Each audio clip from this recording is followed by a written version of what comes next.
All the stars looked different from the viewing deck of the Earthship Horizon.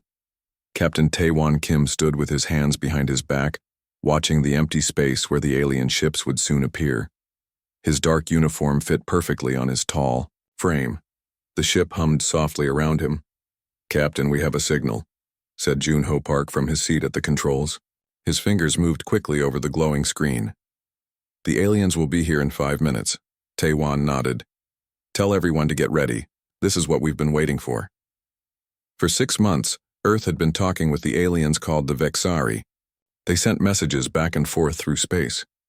The Vexari said they were part of something called the Galactic Alliance, a group of different alien races who worked together. They had found Earth and wanted to meet humans face to face.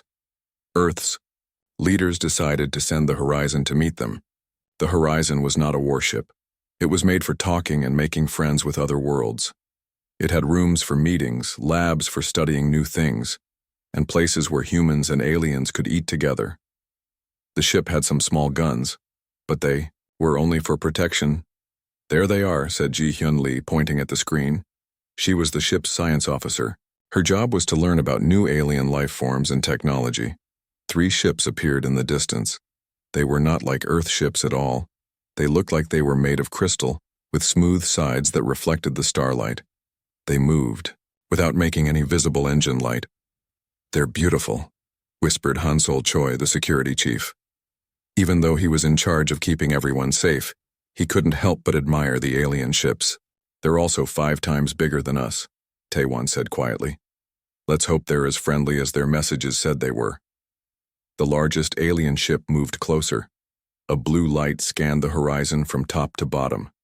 "They're scanning us," Ji-hyun said, looking at her screen. "Nothing harmful, just checking us out." The radio made a chirping sound. "Captain Kim," a voice said in slightly robotic English. "This is Ambassador Kreth of the Vexari Alliance. We wish to speak with you."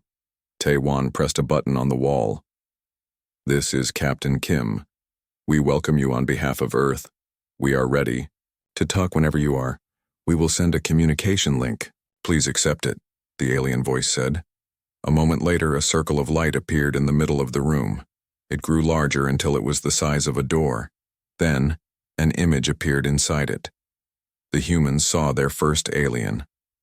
The Vexari stood, taller than any human. It had a body shaped like a person but with a head that looked like a bird. Instead of hair, it had colorful feathers that moved slightly as it breathed. Its skin was pale blue. The most striking thing was its eyes. It had 4 of them, all golden and bright. "Greetings, humans," the alien said, moving its head in a strange sideways nod. "I am Kreth, 3rd ambassador of the Vexari and representative of the Galactic Alliance." Taewon stepped forward. "I am Captain Taewon Kim of Earth. With me are my officers, Science Officer Ji-hyun Lee, Security Chief Hansol Choi, and Communications Lieutenant Junho Park." The alien's eyes blinked, one pair and then the other. "We are pleased to finally meet face to face. We have studied your messages and your culture with great interest." Something in the way the alien said this made Taewon feel uneasy. It reminded him of how a scientist might talk about an interesting bug. "We have been looking forward to this meeting as well," Taewon said politely. "Earth is honored to make contact with other intelligent life." The alien made a sound like quiet laughter. "Yes, we find your civilization surprisingly advanced given your physical limitations." The humans looked at each other. "Physical limitations?" Ji-hyun asked. "Oh, do not take offense," Kreth said, quickly. "It is merely an observation. Your species lacks natural defenses. No claws, weak muscles compared to many Alliance races, thin skin with no armor, poor night vision, and such short lifespans. Yet you've managed to build impressive technology, despite these shortcomings." Taewon kept his face calm, but he didn't like how the alien talked about humans. "We've found ways to overcome our physical traits through innovation." Yes, very resourceful," Kreth said, waving a hand with 7 long fingers. "That is why we believe humans might eventually earn a place in our alliance with proper guidance." "Earn a place?" Taewon thought. With proper guidance? The words sounded like how someone might talk to a child, not to equals. We would be interested in learning more about the Alliance, Taewon said carefully. How many species are members? 27 full members and 43 protected species, Kreth answered. Protected species? Hansol asked. Species not yet ready for full membership. They receive our protection and guidance until they develop sufficiently. The aliens, Four Eyes studied the humans. Based on our scans of your ship and technology, humans would begin as a protected species, of course. Ji-hyun frowned slightly but said nothing. Taewon noticed her expression and knew she was thinking the same thing he was. We are here to open diplomatic relations, Taewon said. Our leaders would need to discuss any formal arrangement with the Alliance. Of course, Kreth said. We do not expect developing species to make such decisions quickly. You will need time to understand the benefits we offer. Hansol's face hardened at the word primitive, but Taewon gave him a small shake of the head. Would you be willing to come aboard our ship for a meeting? Taewon asked. We have prepared a room for discussions and cultural exchange. The alien seemed to consider this. Yes, I think that would be acceptable. It will give us a chance to observe human customs up close. I will bring 2 of my advisors. After the communication ended, Taewon turned to his crew. They think we're weak, Hansol said angrily. Did you hear how they talked about us?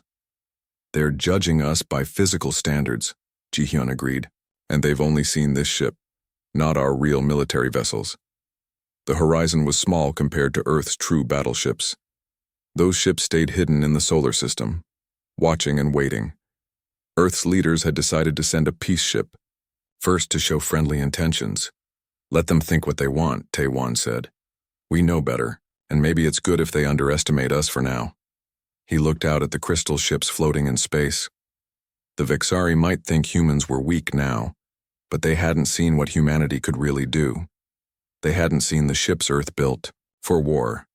Ships that could turn asteroids to dust and move faster than light itself. Get the meeting room ready, Taewon told his crew. Let's show our new alien friends some Earth hospitality. And remember, we're here to make peace, but we're not going to be anyone's protected species. As the crew left to prepare, Taewon stayed by the window, watching the alien ships shine in the darkness. First contact had begun, but it was already clear that this relationship would not be as simple as Earth had hoped. Fleet Commander Do-hyun sat in his big chair on the bridge. He looked at the blue and green planet spinning on the big screen. Earth. The computer showed low threat, poor resources, action, check sometimes only. This is wrong, he said, waving. Over his helper, Science Officer Ji-woo. Yes, sir? She asked, walking over carefully. See this? Do-hyun pointed at the screen with his 6 fingers. The image got bigger. These humans are strange. They have old cars with gas engines, but also small quantum computers. They have simple guns, but also basic atom smashers. Their tech is all mixed up. Ji-woo nodded. We marked them as safe hundreds of years ago, sir. The big space government, the Concordat, thinks they're not dangerous. They fight each other so much, they'll probably blow themselves up before they reach space. Do-hyun's skin moved like water when you throw a rock in it. He was angry. Then why did 3 of our watching machines stop working near Earth in the past year? 3 machines don't just break at the same time. That almost never happens. Ji-woo blinked her inner eyes, nervous.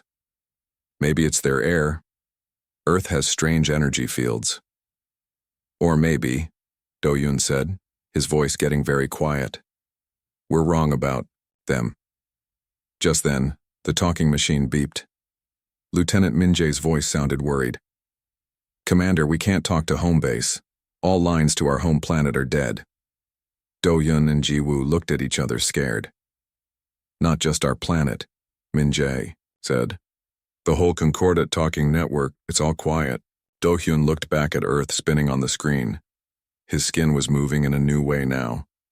He was afraid. I think, he said slowly, we need to visit these humans up close. The ship moved closer to Earth. Do-hyun called a meeting with his top people. They gathered in the round room with the big table. Maps and numbers about Earth floated in the air above them. "Show me everything," Do-Yun ordered. "Start from the beginning." Ji-Woo touched her screen.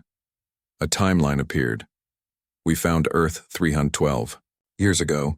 Our first ship saw simple humans with farms and horses. They had just learned about steam power." Ho-Jun, the history expert, added, "We check on them every 20 years. They have wars all the time. They can't agree on anything. They waste resources. They kill each other over different ideas. And yet," Do-Hyun said, "they survive." "Yes," said Ji-Woo. "They keep growing despite their problems. But look at their growth path." She showed a zigzag line that went up and down. "Normal, smart beings follow a smooth curve up. Humans jump ahead, then fall back, then jump in a new direction." Min-jae, the ship's security chief, spoke up. "That's why they're rated safe level 2. They're too busy fighting each other to be a problem for us." Do-Hyun walked around the table slowly. "I've studied Earth for 5 years now. Something doesn't fit. They made computers, then the internet, then smartphones very fast, but their space tech moves so slow. They went to their moon 50 years ago, then almost stopped." "Bad planning," said Ho-Jun. "They can't work together." "Or good hiding," Do-Hyun said quietly. Everyone looked at him. "What if," Do-Hyun continued, "they want us to think they're not dangerous? What if they know we're watching?" Ji-Woo laughed nervously. "Sir, they don't have the tech to know about us. Our ships are hidden.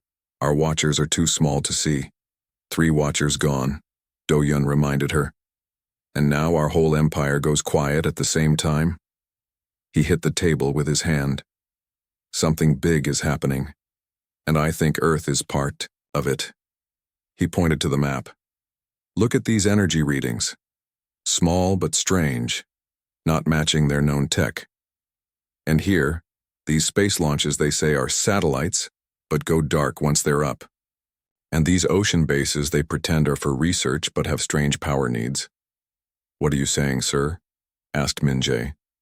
"I'm saying the humans might be playing a long game, pretending to be less advanced than they are." Ji-Woo shook her head. "But why?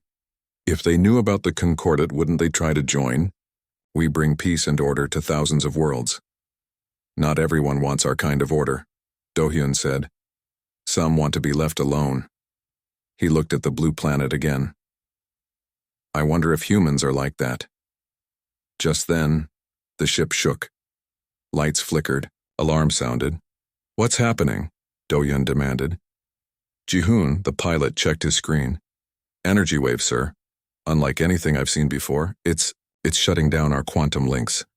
"Backup systems," ordered Do-Hyun. "All failing, sir," said Ji-Hoon, his fingers moving fast. "It's like the wave knows exactly how our tech works." Another shake. Stronger. "Where is it coming from?" Do-Hyun asked, holding on to the table. Ji-Woo looked up, her face pale. "Earth sector, sir. The wave is coming from Earth direction." The main screen showed a ripple of energy moving through space, turning off stars as it passed. Not the stars themselves, but the Concordat's network of communication beacons. "Impossible," whispered Ho-Jun. "Their tech level is too low for this. Unless," Do-Hyun said, watching the wave spread, "everything we know about them is wrong." The ship's emergency lights came on as main power failed. In the red glow, Do-Hyun made his choice.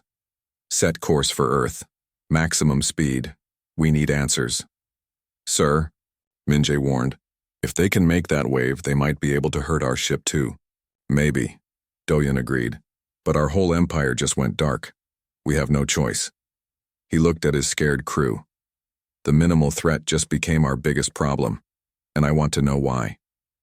As the ship turned toward the blue planet, Do-Hyun wondered what else the humans had been hiding all these years, and what would happen when they knew he was coming. Dr. Sun-Woo Kim adjusted her telescope with practiced precision. The Seoul National University Observatory offered an excellent view of the night sky, far from the light pollution of downtown. As the head of the astronomy department, she had privileges to use the facility whenever she wished, which often meant late nights alone with the stars. Tonight, however, something was different. A moving object had caught her attention. Too fast for a satellite, too controlled for a meteor. Her phone buzzed. It was her colleague, Dr. Taeyong Park. "Are you seeing this?" he asked without preamble. "I am," Sunwoo confirmed, her eyes never leaving the eyepiece. "Trajectory suggests it's decelerating. This is not natural movement. It's all over the networks. NORAD is tracking 5 objects, possibly more." Sunwoo finally looked up from her telescope. 5? I only see 1. They're approaching from different vectors, Taeyong explained, his voice tight with excitement or fear, perhaps both. "Sunwoo, I think this is it, the moment we've been preparing for." She took a deep breath. As members of Earth's Covert First Contact Division, they had trained for this possibility, though most of their colleagues considered it theoretical work. "Alert the others," she said calmly. "I'll contact General Hyunsoo." 12 hours later, Sunwoo stood in an underground facility beneath the mountains of Gangwon Province. Around her were 20 of Earth's brightest minds and highest-ranking military officials, all staring at the main screen where an alien craft hovered just beyond Earth's atmosphere. General Hyunsoo Lee, a stern man with silver hair and piercing eyes, addressed the room. "The vessel has transmitted a request for communication. They identify themselves as representatives of something called the Galactic Concordat. Their approach is cautious," noted Junho, the military strategist. "Defensive posture. They're afraid of something. Or someone," Sunwoo added quietly. "General," Hyunsoo nodded. "Dr. Kim, you'll lead the communication team. Remember protocol. Reveal nothing about Operation Silence." Sunwoo nodded grimly. For decades, Earth had quietly neutralized alien monitoring devices, all while presenting the facade of a chaotic, divided planet of minimal threat. The truth, that humanity had reverse-engineered alien technology and developed defenses far beyond what their official technological level suggested, was Earth's most closely guarded secret. "They're requesting a face-to-face meeting," General Hyunsoo continued. "We've agreed to a secure location in the DMZ. Dr. Kim, you have 6 hours to prepare." As the room emptied, Sunwoo stared at the alien vessel on screen. Something had driven these beings to Earth, something that frightened them enough to break centuries of mere observation. "What happened to your empire?" she whispered to the image. "And why do you think we have the answer?" 3 days passed. Do-hyun stayed in the underground base with the humans. They showed him many things his people never knew about Earth.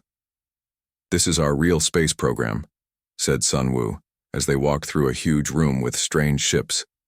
The ships looked nothing like the rockets the humans showed the world. They were sleek and smooth with no big engines. "How do they move?" asked Do-hyun, walking around one. "Gravity control," said General Hyunsoo. "We learned it from studying the ship that crashed here 200 years ago." Do-hyun touched the ship's side. "My people would say this is impossible. We think humans can't work together enough to build things like this."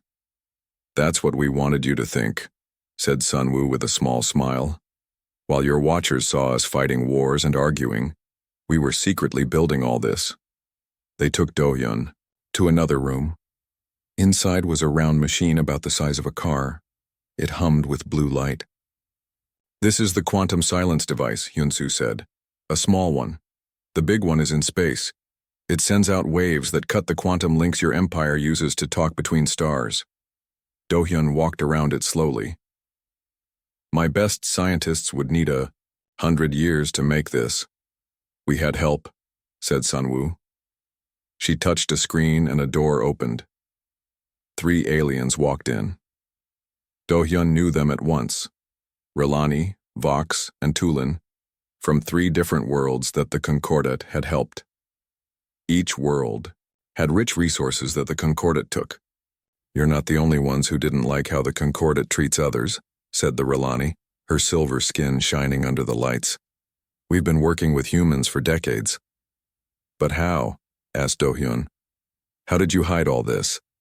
"Our ships scan Earth all the time." Hyunsoo smiled. "Show him."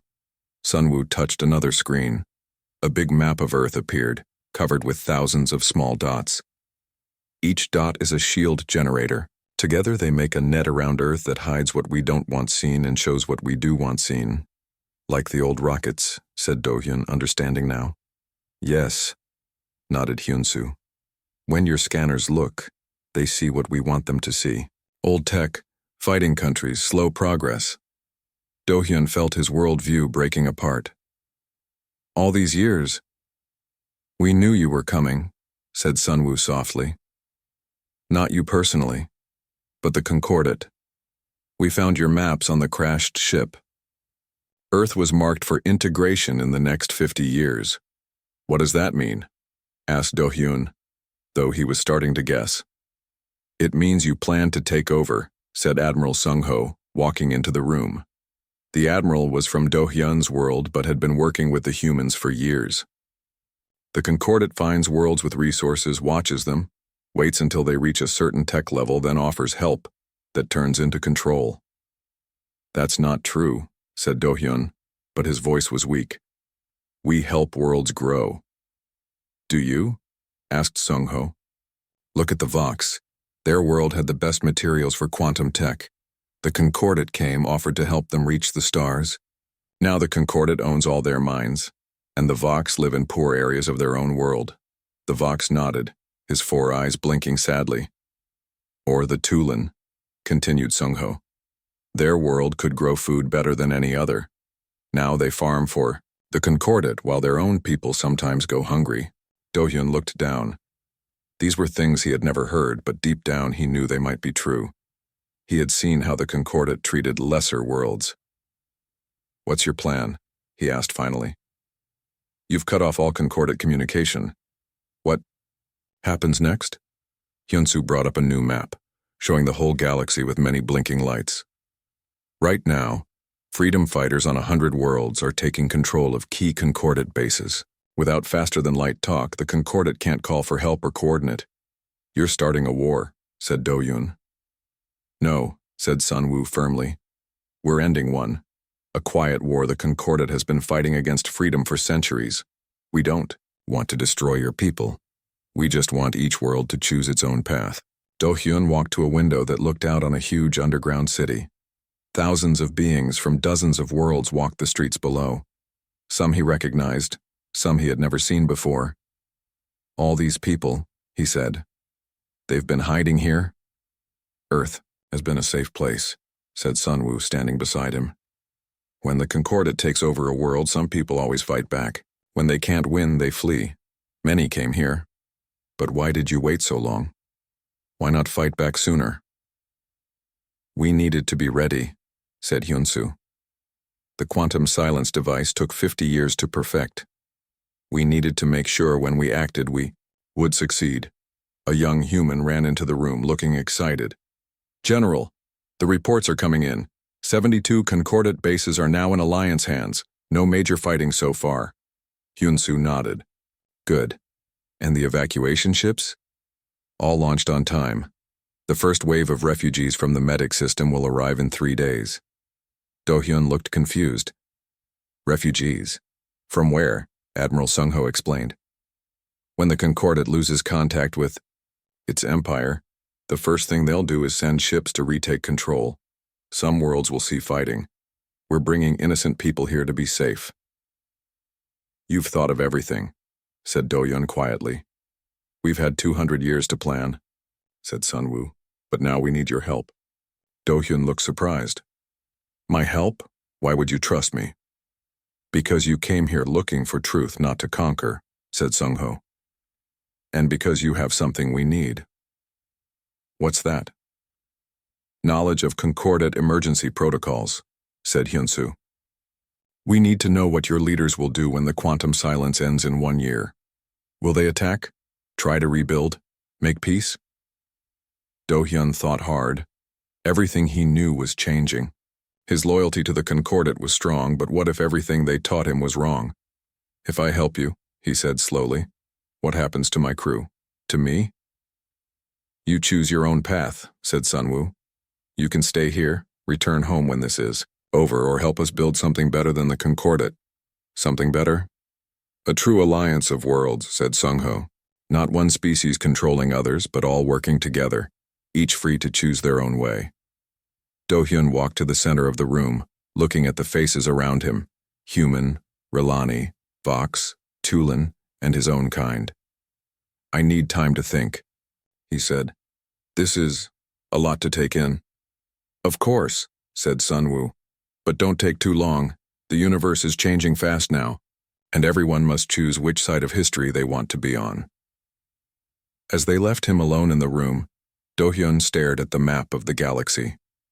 Thousands of worlds, millions of beings, all thinking the Concordat was helping them grow. What if it was all a lie? What if humans, the species his people thought was too divided to be a threat, had seen the truth that his own kind had missed? He had a big choice to make, and not much time to make it. 1 Earth year later, Do-hyun stood on a big window platform on the space station that went around Earth. He was no longer called Commander. Now people called him Ambassador. A lot had changed in 1 year. The quantum silence had ended 3 months ago. The big space government he once served was now broken into many pieces. Without the special talk machines that let messages go faster than light, the Empire couldn't stay together. Many worlds said they were free when Earth's friends came with new tech to protect themselves. Other worlds pushed out the government leaders. Some places still liked the old way, but they were far apart now, unable to force others to obey. Thinking about the new star map? Asked Sunwoo, walking up beside him. She was now Earth's main talker to the new space group they called the Galactic Alliance. It's still hard to believe, Do-hyun said. Hundreds of years of history changed in just 1 year. Not changed, Sunwoo said kindly, transformed. The knowledge, the sharing of ideas, the new machines, those stay. What's gone is the control from the top. Do-hyun's skin moved in a way that humans now knew meant he was smiling. You know, in my people's old books, Earth was called messy, slow, and likely to destroy itself because you couldn't agree on one way to do things. Now I see that what we thought was your weakness was really your strength. The door opened, and Ji-woo came in with Admiral Sung-ho and General Hyun-soo. Behind them walked people from 24 different worlds, all coming for the big meeting to sign the new Galactic Alliance rules. The meeting is ready to start, Ji-woo said. As the new science leader for the Alliance, she had helped many worlds learn to live on their own. Do-hyun turned to Sunwoo before they went to the meeting room. Can I ask you one more question? Of course. Your people could have just destroyed the Concordat. The quantum silence machine could have been turned into a weapon. Why offer peace instead? Sunwoo smiled. Because we learned from your mistakes. Taking over makes people fight back. Controlling makes people angry. But offering real friendship? That builds something that can last. As they walked to the meeting room, Do-hyun thought about how strange life was. 1 year ago, he believed humans were simple beings who would never reach the stars. Now he knew they had been ready for the stars long before his people found them. Earth had been quietly waiting, hidden in plain sight. And when they finally acted, the whole galaxy changed. Your people surprise me more each day, Do-hyun said, as they reached the big meeting room doors. A wise human once said, "Judge me by my size, do you?" Sunwoo replied with a smile. I don't understand, said Do-hyun. Just an old story, Sunwoo laughed, about underestimating someone small. The doors opened to show the gathered leaders of a new age in space, one built not on putting people in boxes and controlling them, but on respect and working together.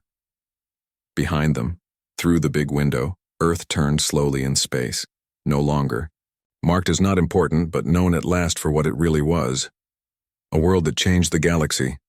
After the big meeting, Do-hyun walked with Min-jae through the space station's garden area. Plants from a dozen worlds grew together under special lights. Have you decided? Min-jae asked. Will you go back to our homeworld or stay here? Do-hyun touched a blue flower from his world. I will go home, but not to stay. Our people need to hear the truth from someone they might trust. I'll be a bridge between the old and new. That won't be easy, Min-jae warned. Many will not want to hear that everything they believed was wrong. I know, Do-hyun nodded. But it must be done. They walked to another part of the station where a new ship waited.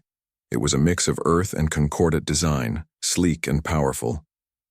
Your ship is ready, said General Hyun-soo, meeting them at the dock. We've added our shield tech so you can pass safely through any old concordate space. Thank you, said Do-hyun, looking at the beautiful ship. I never thought I'd fly a ship made partly by humans. And we never thought we'd be working openly with your kind, Hyun-soo smiled. Life is full of surprises. Sunwoo came running up, holding a small box. Wait, before you go, we have something for you. She handed Do-hyun the box. Inside was a small round device with a soft blue light. A personal quantum link, she explained. It works on a new system we built. No matter where you go in the galaxy, you can talk to us instantly. Do-hyun held the small device carefully. You trust me with this technology? We do, said Sunwoo. You chose to help us when you could have fought us. You helped save millions of lives by showing us how to peacefully take control of key bases. You're not just an ambassador, you're a friend. Do-hyun felt his inner membranes warm with emotion. A year ago, he would have taken this device to his scientists to copy and use. Now he saw it as what it was, a gift of trust. I will honor this, he said. As he prepared to board his ship, Admiral Sung-ho approached. The first groups of our people are already heading home, spreading the word about the alliance. Your job may be the hardest. You go to the old leaders, the ones most set in their ways. I know, said Do-hyun, but they must be given a choice, too. That's what this is all about, isn't it? Everyone choosing their own path? Sung-ho's membrane rippled with approval. You understand better than most. The Alliance sent 10 ships to the concordate Central Worlds. You are the only one going to the High Council itself. They will listen, Do-hyun said, though he wasn't completely sure. They must. With final goodbyes said, Do-hyun boarded his new ship. The inside was a perfect mix of his people's style and human design, practical but also beautiful. Ji-woo was waiting on board. The ship is ready, Ambassador. Course is set for the High Council world of Zaltar. Thank you, Science Director, he said, using her new title. Let's make history. As the ship pulled away from Earth Station, Do-hyun looked back at the blue planet. In the old concordate files, Earth was marked low threat, poor resources. Action, check sometimes only. How wrong they had been. Earth hadn't just defended itself, it had changed the galaxy in 1 year, not through war or conquest, but by offering a different way. Send a message to our team, Do-hyun said as the ship prepared for its faster-than-light jump. What message? Asked Ji-woo. Tell them, the most dangerous beings in the galaxy are not those with the biggest weapons, but those with the biggest ideas. The ship's new engines hummed to life, Earth and concordate tech working together perfectly. As they jumped to faster-than-light speed, Do-hyun thought about all the worlds now finding their own ways forward. The silence had given birth to many new voices, and the galaxy would never be the same. End of aliens discover the truth behind Earth's low threat status when their empire goes silent.